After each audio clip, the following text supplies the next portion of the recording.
Hello, Governor. What's going on, Randy? Yeah, what's going on, Raquel, man? How you doing tonight? What's happening, man? Hold Man, on. We got another special guest in the Okay. building. Okay. What happened to her? Am I not seeing her? What's happening? Oh, There she is. Hello. How y'all doing? Can you hear me? We can Yes, hear we can hear you. Am I frozen? No, it's a little choppy. A little bit. It's a little choppy. Y'all getting a lot of rain out there, so maybe it might be messing Yeah, with y'all are out there in the Wi-Fi and monsoon season in Yeah. LA. Yeah. Yeah, I know. But welcome, Miss Courtney Scott Wright. Oh, can you hear us, Courtney? All right, now she's frozen. That's the monsoon weather. Yeah. Does it every time, dog. Yeah. So Am how I you there? doing on? Okay. Hey, okay, now there we she can is. hear She's you. back. Oh, look, Okay. and Yeah. yeah, got Now the better. is better. Yeah. Yeah. Hi, Oh, Courtney. hi. I thought of another villain that I wanted to share with you all today, which is why I'm wearing my little hat. But I'll wait until we get there. All right. So, Randy, how you doing, sir? Man, I'm good. You know, I'm good out here in these Ohio streets. It's warmer than normal. So you know, Yeah, out here, it is. it's, Yeah, and I'm 60 not. degrees out here. So yeah, I'm a few hours away from you, so we share the same time zone and some of the same weather. Yeah, it's warmer than it should be. So, yeah. which means that it'll course correct here soon. And I'm gonna be sick as hell. So, okay. Holidays right around the corner. So nah, man, everything's good. All right. And then speaking of the weather, not wanting to act right, not being right. Hi, Courtney. Hello. Yeah, it's a little messy out here. Now, just in case y'all don't know, Courtney is out on the West Coast, and she's living through Vietnam's monsoon season right now. And also, in case you didn't know, which I can't imagine why you would show up to this and not know, that Courtney and Johnny are also my co-hosts on Bingeworthy on the Geekish Network on Wednesday nights, 11 p.m. Eastern, just in case you didn't know. That's right. We've been on a short hiatus here recently, but we're going to come back strong just for the end of the year to close out the year and contemplate how we're going to proceed in next year. But that's neither here nor there. Tonight, we are here to talk about what are the top 10 villains across all media. And I said across all media because that can change drastically. Like there's some things, like for everybody knows I don't do horror. Now, even though I put some horror villains on the list, because those I'm aware of and those I know of, but there might be some out there that are like truly evil. I don't know. Like the ones in the Conjuring movies, I don't know nothing about that. So they're not on the list because I don't know them. I know who Jason Voorhees is. I know Michael Myers. I know Freddy Krueger. I know who they are. Me and Centel, we had a great interview with Mark, one of the producers of the Terrifier series. So I put Art the Clown on here. I ain't never seen the Terrifier. Never gonna see it, but I put him on here. And then actually, so the poll has been out. It's been up all week, and I actually asked for suggestions because I don't know all the villains, and I got some great suggestions added just today. So we kind of redid the poll, and the poll is up at the bottom. So if you have a chance, please go check out the poll, fill out the poll, and in about 20 minutes or so, we're going to start discussing the results of the poll. Okay. And so we're not going to go by my opinion, who's the top 10. We're not going to go by Randy's. We're not going to go Courtney's. We're going to say, what did the poll say? What did you say? So if you want to have your voice count, please fill out the poll. And of course, as always, we'll be in the chat. So you got one job tonight. Take the poll. You got one job tonight. Take the poll. Right. The one I thought of that I forgot to tell you. Can I tell you? Yeah, go ahead. Joan Crawford. Oh. From no more wire hangers. No. Hangers. Oh, I don't know. Yeah. Okay. That's actually a good one. Mommy, yeah. Mommy I've never Dearest. seen that. I've never seen Oh. Mommy Dearest. Listen, I've here's never- the thing. I think I saw Mommy Dearest with my mom when I was a very, very young man. I don't remember that movie at all. I couldn't tell you nothing about that movie. However, Yep. no more wire hangers. I remember that shit. I watched that with my movie. I was like, does she know my daddy? What is? Oh. Anyway, that's neither here nor there. All right, so now if you don't know, Mr. Randolph here is a internationally known, nationally celebrated. He is a speaker of high renown, and he travels the country and he does speaking engagements, and he talks. He actually talks for a living. And Don't we all know? Miss Courtney Scott Wright is an author like no other. She's an auteur. She is a thespian. You see that beautiful hat that she has on? It's because she wears many. She can do it all. She's a writer, actor, producer, director. She's done many things. So she is a thespian's thespian. She is a creative of high renown. And I want to ask these two wonderful people, what exactly even makes a villain? What is a villain? And before you answer, I'm gonna, because Hollywood has gotten to a kick over the last, 10, 15 years maybe, where they've kind of switched the narrative, and we're not really doing villains, we do anti-heroes.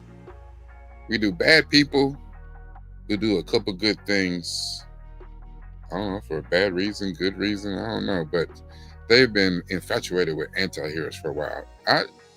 Today, we're just going to talk about villains, a good old school, an old-fashioned villain. Ain't no good in them. They just out here doing bad. Well, What's a I villain? think to be a good villain, it has to be a high level of like competency for it. I think a good villain challenges the notion that our hero or our protagonist is not going to win. A story can only be as good as the villain. And we have we've seen movies, or at least I've seen movies where I was like, I had no doubt that he was going or she was going to lose in the end, right? But a good villain can suspend that belief. Even though we know what's going to happen, we don't necessarily, we can kind of believe that, they can win. It's very plausible that Thanos was going to take over the universe. Right? It was very plausible that Palpatine and Vader were going to win. So I like a villain that has a high level of competencies that challenges the notion of whatever our heroes are. Okay, that was actually a great response. Okay, I like it. Courtney, what you got?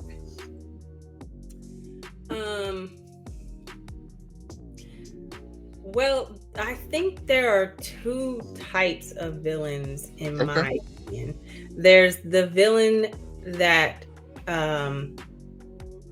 believes they're right beyond a shadow of a doubt, and what they're doing, whether it be for their own purposes or for, like in Thanos, like you mentioned Thanos, that he believes what he is doing so deeply that it is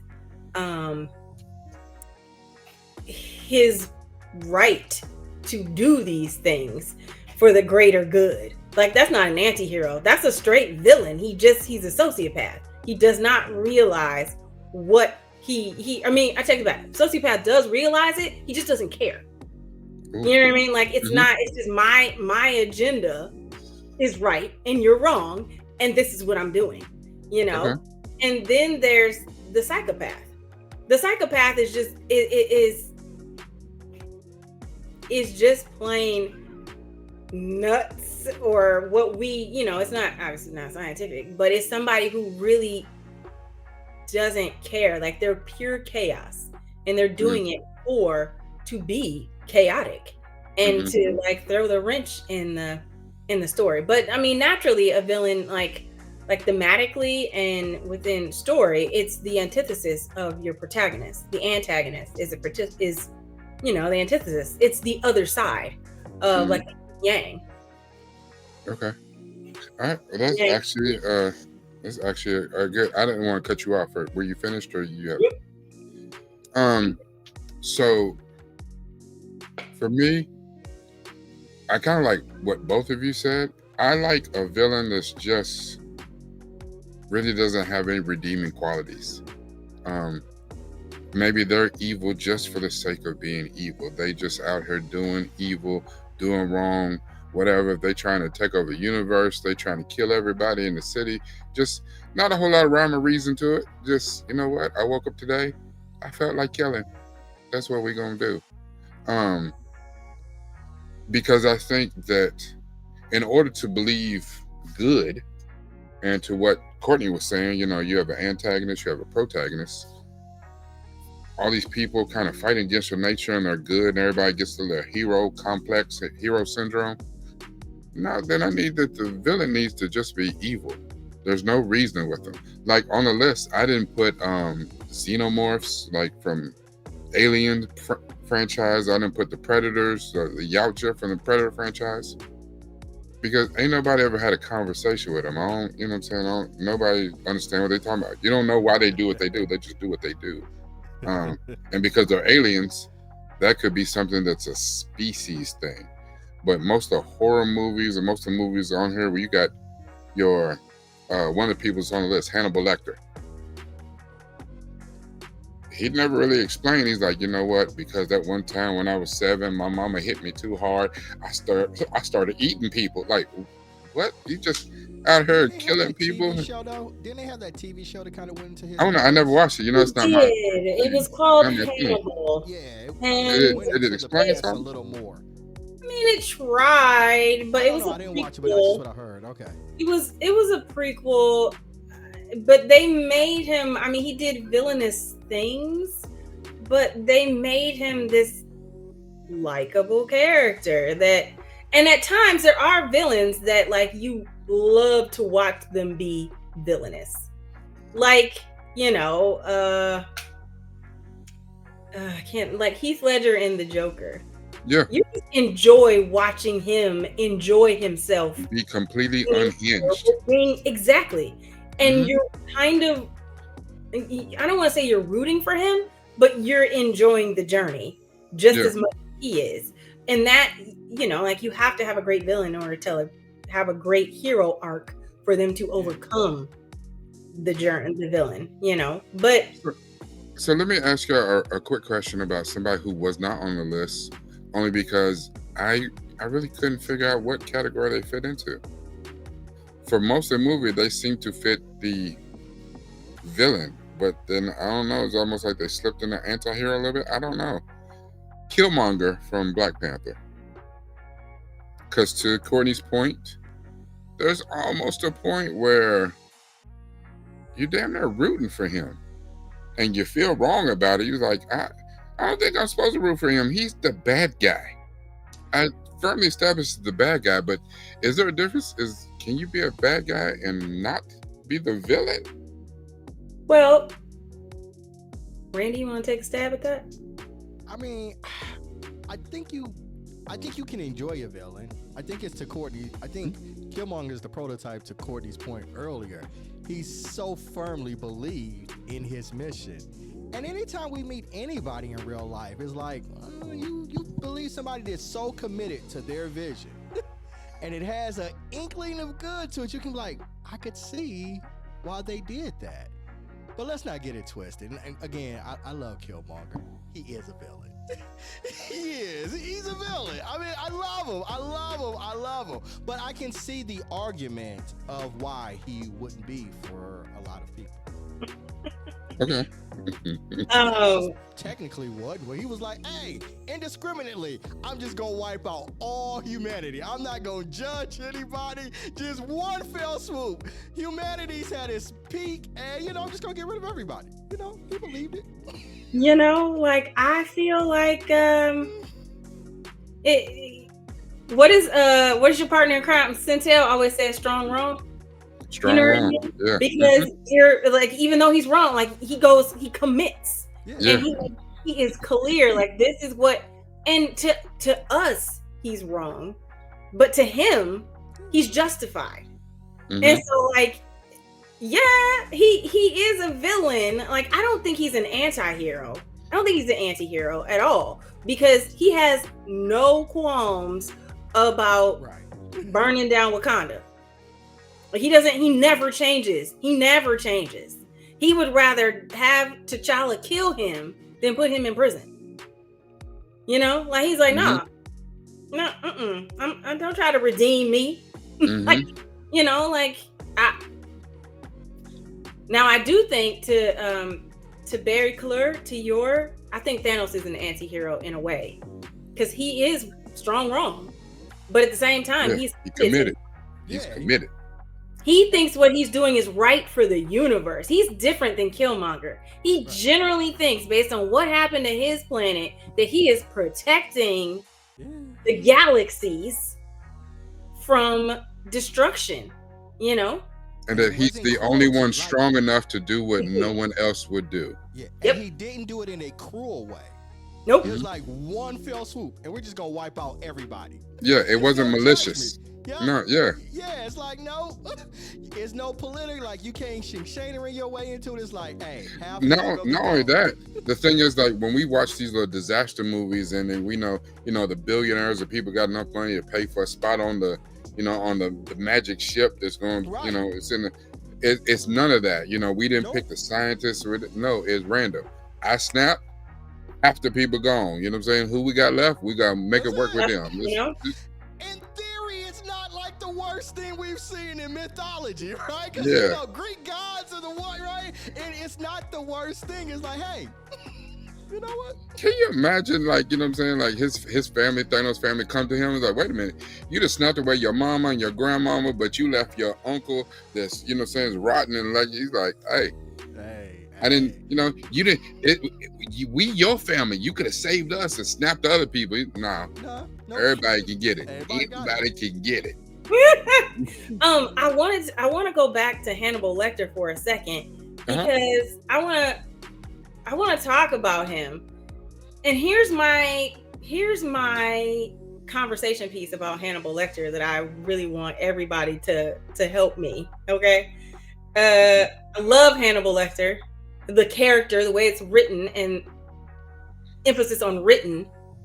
All of his things, with the exception of the one thing at the end where we see him eat old dude, like, it's all talk. He's taunting Clarice.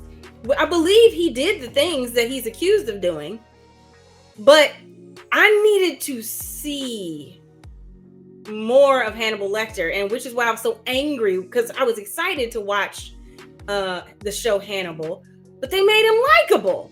You're rooting for him to get away, like, not in a good way. Like, he I don't want to say he seems nice, but he's kind of like he's justified, but not as ruthless. I mean, I guess he's ruthless, but he's not. I don't know. Something was missing from the show. Well, I needed more. I need a series. Now, I know Red Dragon was supposed to be that, but I need you to show me Hannibal Lecter. What was missing was Anthony Hopkins. I mean, like, let's everything about what that character is the brilliance, is the charm, is the manipulation of Anthony Hopkins. But I don't think. All right, so I didn't watch the show, so I don't have a dog in this fight. But, he did make him eat. To Mark's point, he did make him eat. That's what I said. It's the one thing we saw at the end of Silence of the Lambs. Made him eat his own brain or something like that. I don't even know how you do that. Like, hold on, let me get a little bit of them brains here. Put this on. You know what I mean? Like, he fried him up and sauteed him. Didn't he do somebody's liver too? Yeah, and if you watch Red Dragon, he goes in he actually does like surgery. Yeah, he goes in like, okay, this is where you make the scalpel to, like, make them not feel the pain, and here's where you insert. And he makes somebody eat his own brains. It was. Yeah, and I mean, and there is, like, he has a nice fiance. Yeah. But I don't know, like, it's a whole different level of gross. The thing about Silence of the Lambs is that I like the relationship with him and Clarice, but he was helping Clarice. Even if it was for his own benefit, he was helping. I don't know. He was a consultant. Like he was the original consultant. He is that through all of them, other than kind of Red Dragon. But he's a consultant for evil on that one. But that's kind of it is. And again, I think that really does boil down to Anthony Hopkins. You get another actor in that role. So in the original movie, in Silence of the Lambs, we had Anthony Hopkins playing off of, what was it, Jodie Foster? Yeah. Okay. And then in the TV show, even though he's a fantastic actor himself, he's no Anthony Hopkins. What was it? Mads Mikkelsen? Mads Mikkelsen, yeah. Okay. He just doesn't have it in the eyes. You know what I mean? Like there's something in him that's like there's still a soul in him. There is no soul in Anthony Hopkins. In Sir Anthony. In Silence of the Lambs.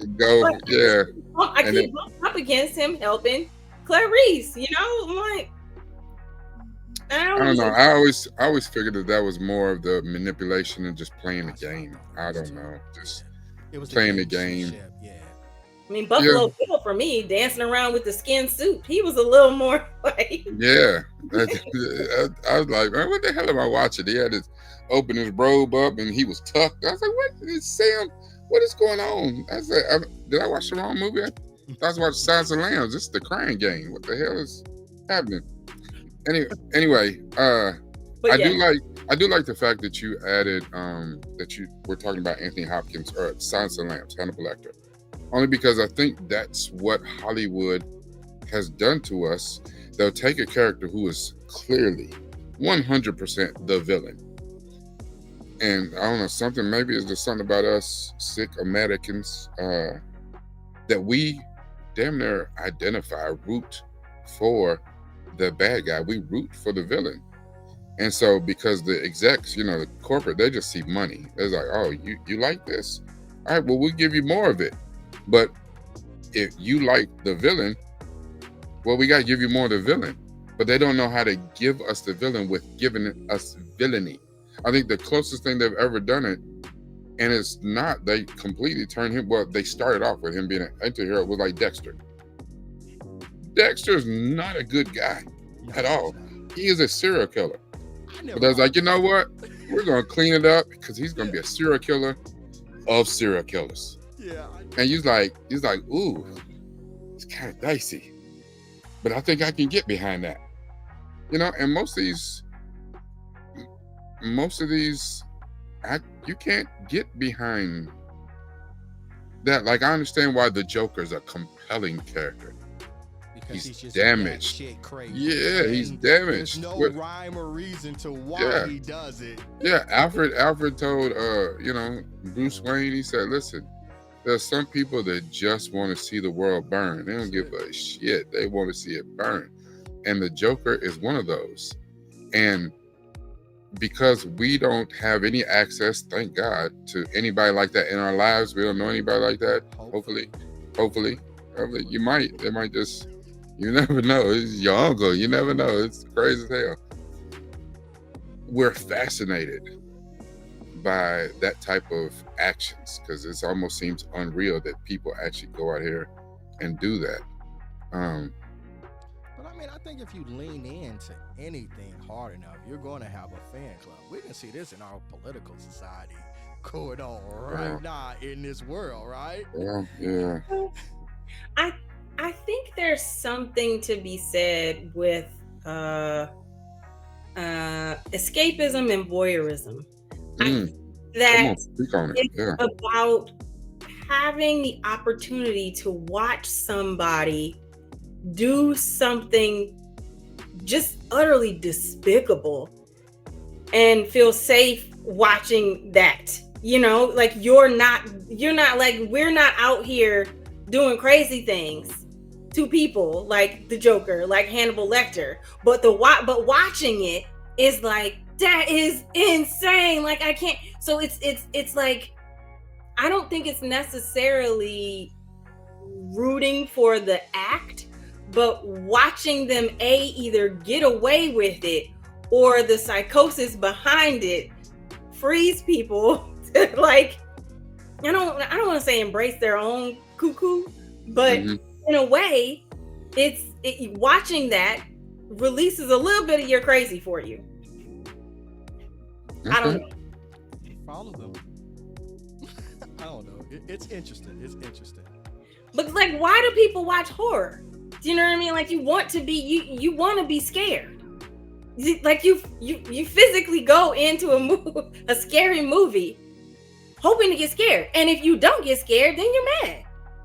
Right. Like, you were supposed to scare me. What? That's it's torture porn. Like, why? You know what I mean? Like, why are you doing this? Meanwhile, I don't want to get scared. Like, that's not in my like wheelhouse. But when it comes to, maybe it's me because I'm a writer, like, I love watching complicated characters or even complex characters that are really transparent. They're just nuts. And seeing a writer craft that type of character, like, hey, what was that writer going through? How did you come up with that? Because there have been a couple times I've written characters and people are like, do you need a hug? What's wrong with you? Like, why did you do that? Don't a lot of us though, or don't we all have, like, we admire some of these traits in some of these villains that they can get away with it? Like gangster movies, like, you just admire them to be able to get away. Even you can see them do horrible things.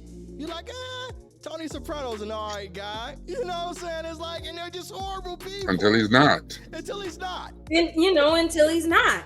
Yeah. Like, but again, it's like watching somebody, do something. Like, you think about, like, I was in a writing class just recently, and our teacher had us read the first 10 pages of The Sopranos pilot. And that pilot, that beginning, those first 10 pages, Tony does here he is, like, protecting baby ducks in his pool. Like, come kids, look at the duck. I'm gonna build a little plank for these ducks so that they can, like, safely wade out into the water, really protecting these little ducks. And then in the next scene, he legit sees a man that owes him money and runs him over with his car. He flips over the hood and then he beats him and says, "You owe me my money." And you know what I mean? Smiling and laughing about they're it. kind of between, like, the two sides of this person, and it's so interesting. It's like it's almost delicious. Like, what is happening? What am I watching? But to know that character, someone like that, actually exists, that can, like, beat the crap out of somebody and get away with it. It's like, dang, I can't do something like that. So let me watch him do it. Or watch him do it because you fantasize about, I guess, to your point, exactly what you're saying. Because I feel like a lot of people that we're around all the time feel that way. I know people personally, if an animal, any kind of animal, squirrel, dog, anything running, they will wreck their car. They'll flip their car over 15 times to avoid hitting an animal. Let a person walk in front of their car. They might hit the accelerator. They might they'll be like, "Oh, this is 15 points. I'm gonna run your monkey ass over." And there's a lot of people like that just, they don't have the same, I don't know if it's that because of what we watch, we've been desensitized, but they don't have the same regard for human life as they do for other things. People will go out of their way right now to save a baby bird. They will see you on fire and be like, "Well, I don't got no water." Over like 3 homeless people and a starving child to save a dog in the street that somebody might hit. Yep. Mikey J, I've never seen Hannibal Rising, so I'll have to check that out. Like, do you recommend that? I don't, it may be good. Oh, okay, I've never I don't seen know. it. I know that there were several things attached to, because Red Dragon the first one that came out? Well, Red Dragon is a prequel. It's a movie prequel because whatchamacallit's in it. The Fight Club. What's his name? Edward Edward Norton, yeah. Edward Norton's in. Edward Norton is basically Clarice.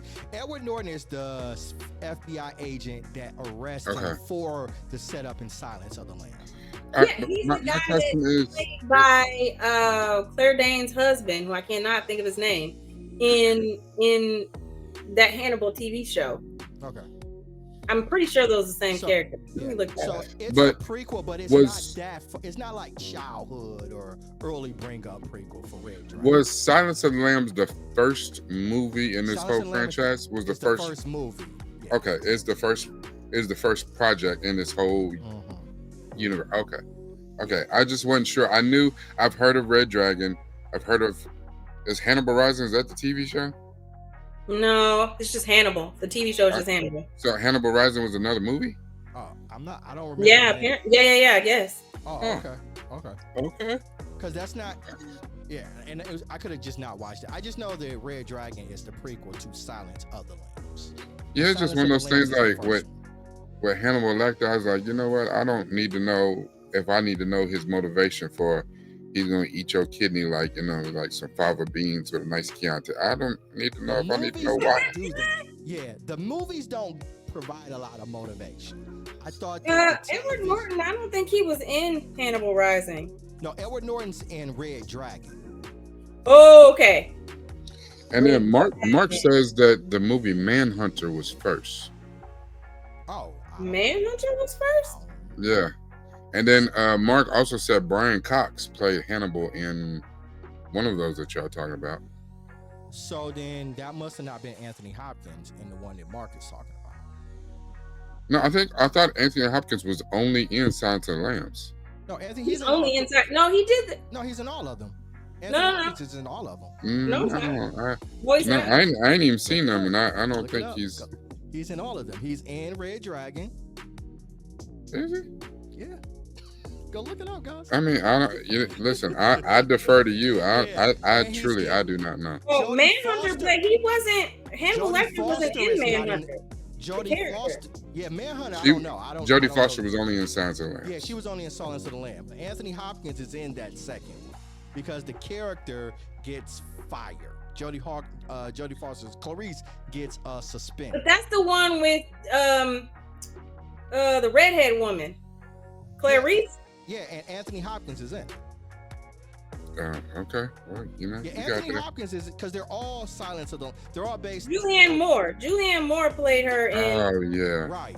And the second. Oh yeah. Mm-hmm. But Anthony Hopkins is Hannibal Lecter in. And the second one is that Red Dragon? Or is that Red Dragon Hannibal Rising? I think it's the prequel, but I think it's like the third. So the one with Julianne Moore is what? Hannibal Rising? Maybe.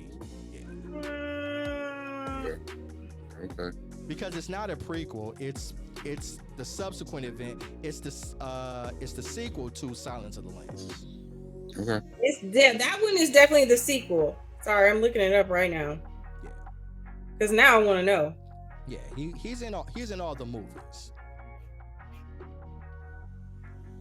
Anthony Hopkins, that is, and Edward Norton is the one in the prequel for Red Dragon.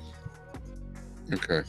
All right, I'm gonna do this real quick, just because I want everyone to make sure they've had enough time to fill out the poll before we get into the poll and talk about the villains and what everyone out here has voted as our top 10 villains.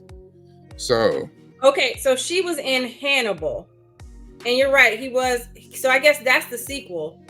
Mm-hmm. She was in Hannibal. He was in that one. Let me see. Red Dragon. Yeah, sorry, go ahead, Kai.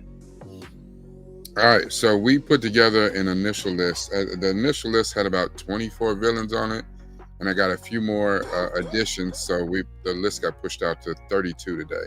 Like I said, some of the people that you may think should be on this list are not on this list just because simply I didn't have their name beforehand. It wasn't suggested. I don't know all the villains, but let's talk about some of the ones that I guess if you look across a lot of media and lists like that for theater and cinema, they will say that some of these people, a good majority of these people, are in the top 100 list of villains of all time or whatever. So I started with one when I first thought of this topic.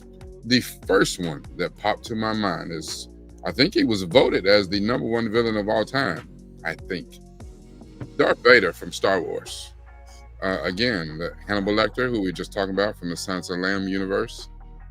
When I thought about Darth Vader, I instantly thought about Darth Sidious, Palpatine from Emperor from Star Wars. I was like, that man deserves a look as being the most evil, because that man had a long term, he played the long game. It was evil for a long time. You just be playing in the Jedi's faces and just, that's an evil dude. Of course, our contribution from Charles. Dante Reyes from Fast X from the Fast and Furious universe. Was that Jason Momoa? Yes, Jason Momoa's character. Yeah. He made me laugh. Yeah, he did too. He was hilarious. Sauron from Lord of the Rings, Voldemort from Harry Potter, Don Quixote Doflamingo from One Piece, Eren Yeager from Attack on Titan, Muzan, Kibushi. I always mess his name up. From Demon Slayer. Dio Brando from JoJo's Bizarre Adventures. The Joker from the Batman. And which Joker we're talking about? I'm not talking specifically about any Joker. Just know, more than likely, I'm talking about Heath Ledger. I am for damn sure not talking about Jared Leto. Oh hell no! I am not talking about Jared Leto. It was good, man. Good what? Good what? Good. And I love me some Jared Leto, but he wasn't right. It was good and awful. Nah, it was great. That was just a bad movie. But he didn't take the Joker brand down some. You know how, like, you know what I'm saying? You know, like, you got a company and you buy stocks and the stock goes up because the value in that company goes up. Jared Leto took the Joker and the value in the Joker, it went down, bro. Yeah. Heath Ledger rolled over in his grave 3 times. Let me out of here. Let me. Oh, Mark had a great point. Bond villains. We forgot about the Bond villains. Yeah. John Doe from Seven. That damn Centel says this all the time. What's in the box, man? What's in the box? Man. And now every time I see a box, I'll be saying that shit. What's in the box? Yeah, because when he's like, "Oh, you didn't know," when he tells me that was diabolical. Diabolical. Diabolical. And just how he went through things in that whole movie, and I watched that. That was pretty much. I know it was a thriller, suspense thriller, but that was damn near horror to me. Like, finding some of the victims he did, I was like, man, if y'all don't kill that dude, like, dude. And the fact that he just showed up, just, you know what I'm saying? Hey, I heard y'all was looking for me. Diabolical. I forgot about Jared as the Joker, like I forgot about the tread on the bottom of my shoes. I'm sorry, that was great. We got Homelander from The Boys, Vecna from Stranger Things, Conquest from Invincible, Joffrey Baratheon from Game of Thrones, Ramsay Bolton from Game of Thrones, Lex Luthor from Superman, Pennywise from It, Killgrave, or also known as the Purple Man from Jessica Jones, Art the Clown from Terrifier, Jason Voorhees from Friday the 13th, Freddy Krueger from Nightmare on Elm Street, Michael Myers from Halloween, Annie Wilkes from Misery, Nurse Ratched from Cuckoo's Nest, and also from her own series that was just out, Apocalypse from X-Men, Darkseid from Superman. This right here is a throwback for your ass. J.R. Ewing from Dallas. Boy, that is... Love me some J.R. Ewing. Yeah, who shot him? Who shot J.R.? Who shot J.R.? Is the first great cliffhanger in TV history. Yep. Magneto from the X-Men. Clubber Lang from Rocky. Gordon Gekko from Wall Street. That's an interesting choice. Megatron from Transformers. And Kaiser Soze from The Usual Suspects. Oh, and last, Serpentor from G.I. Joe. All right, so again, I just want to make sure that everyone has a chance to fill out we're going to give a couple more minutes, about 5 more minutes, and then we're going to actually discuss the choices. So, but now that we've seen all the choices, who do y'all think that we forget? I think I put Pennywise on there. Yeah, he was on. Mark said, "Man, that it and Welcome to Derry's on another level." Yeah, and I was listening to the producer, the director of the show, and he was talking about like he wanted to get back to some of the roots of what Pennywise was. That he's a shapeshifter or whatever. So the Pennywise that we know, the evil clown, you may not even see in this season at all or whatever. I thought it's fascinating. I know that I can't watch it. And actually, shout out to Frank. Shout out, if y'all are in the Discord, y'all know Frank. Shout out to Frank. Frank says that the show is mind-bending and it's super interesting. He's like, dang, I would really love to hear your commentary on it. I was like, I'm not watching that shit. Not ever. And I've never seen it. I saw the original and I almost fought my mama. The hell? You make me watch this shit. I thought you said it was about a clown. You lied, mama. You lied. Can I just say, I am the one person alive that I went to see it. I never saw the original, but I saw that new one. Mm-hmm. I am the only idiot in the place that is cracking up every single time Pennywise was on the scene. I'm talking about hysteria. Like, people were looking at me sideways. They were so mad at me because every time a clown is on the screen, it doesn't matter. They're funny. Yeah, they're funny. When that dude came out dancing, I was hysterical. Funny about thing about her time at Universal Circus or something like that. I don't know what you think of. And again, I haven't seen none of them movies. I saw the original. What was it, 1990 or some shit? And I was like, oh, hell no. You said missing once. What you think about Arnold and the first Terminator? I thought the first Terminator is a great. I don't know. I think this is just my reasoning, that his continued involvement in what he eventually became kind of took him out of the running for me. It's like I know, like, it's almost like adding Riddick from Pitch Black, right? He was more anti-hero than villain for real. But then as the movies kept going on, that Pitch Black series, is like, is this dude even the bad guy? Like, we following him now. We following him in his story. Like, he's out here saying one-liners. He's damn near as bad as Freddy Krueger. Yeah, by the time you got the Nightmare on Elm Street 3, he's doing a whole Def Comedy Jam routine in the damn movie. It's like, what? You shut him up like Jason and Michael Myers. They just kill. They don't say nothing. Him, Chucky, Freddy Krueger, they doing whole comedy routines. Yeah, Chucky makes me laugh too. Yeah, I can't listen to that type of. I can't listen. Yeah. I mean, and I guess because he's a doll. Like, I just. And that's the thing. Yeah. He's a doll. Like, yeah, it bothers me. I haven't seen Annabelle. I refuse to see that.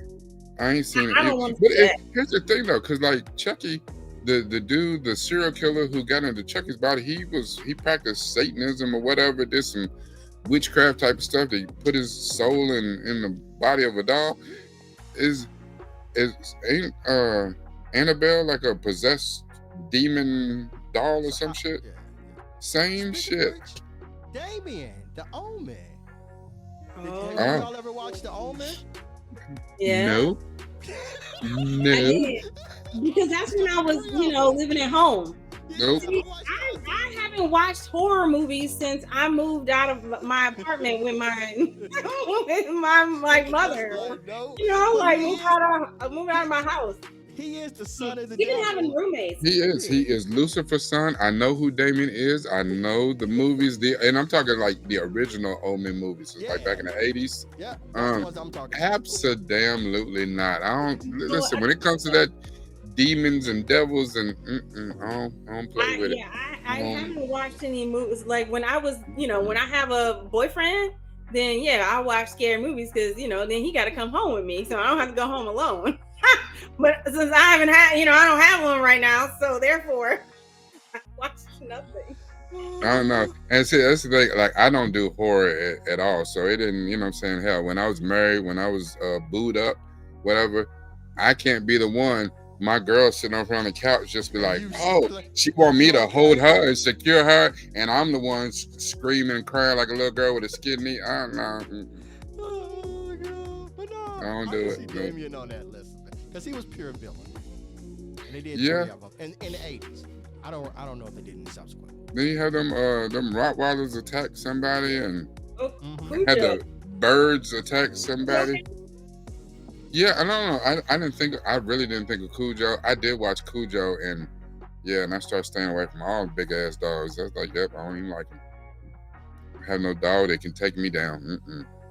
I don't know, but Cujo was kind of like, like adding aliens to me, so I didn't add Cujo. But I mean, all of these are great choices. It's just, I don't know. I think when I thought villain, it had to be something like kind of humanoid based that had, even if it didn't have no reason, it had reasons.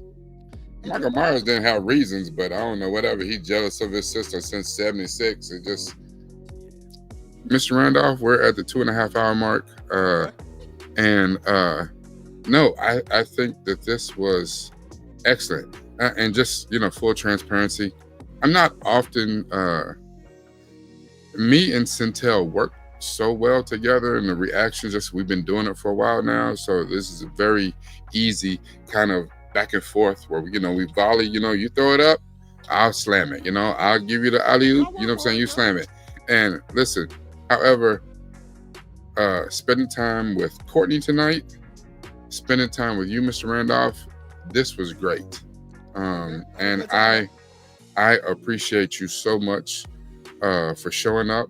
I thought this was great. I thought we handled the topic well. Thank you to everyone who took part in the poll and just gave us your opinion. Thank you for everyone who was in the chat and gave us opinion and threw out a lot more great villains that I wish that we had on the list.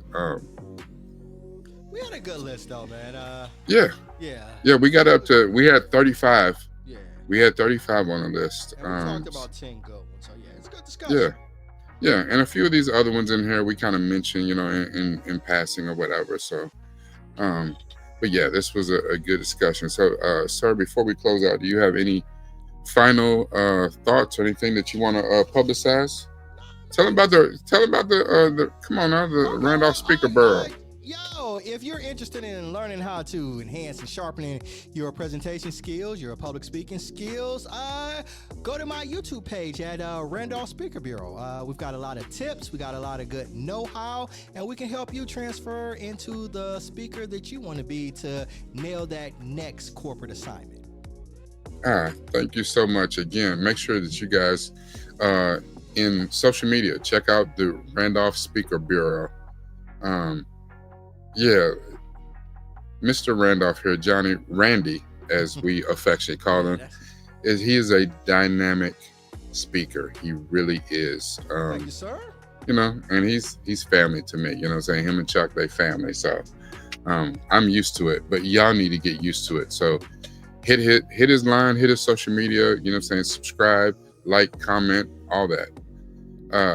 Thank you, Rocky Matters. My little soap opera growing up in the streaming pursuits. I'm trying to get better. I'm trying to get to. I understand that. Like every time I see Randy's his things for Randolph Speaker Bureau, Randy's solo dolo, and like I do a lot of my deep dives solo, but doing reactions, it's hard for me to even think about how to do it solo because unfortunately sometimes I do need somebody to bounce this off. Could I have done this tonight by myself? Yeah, but I just feel like I've just been a dude just up here running his damn mouth for a whole hour and a half. Yeah, that's all right. Nah, right. Nobody want to hear that shit. And I thought that we had great rapport and we had great conversations about the nature of villainry and what is a villain and what makes, good villains, and then the ones that we talked about and why we liked them, why they're important. Again, thank you for coming to Crimson Commentary. Thank you for everyone who came through Centel's platform, but saw that he wasn't on tonight. Thank you for that. He will be back with us next week. Again, we're still trying to figure it out, not only for this channel, but also what we're going to do, because Thanksgiving's coming up. So we're going to figure it out, and we will be back very soon, too, with Bingeworthy, especially to close out the year. So on that note, I want to say thank you to everybody, and see you next week, same time, same channel.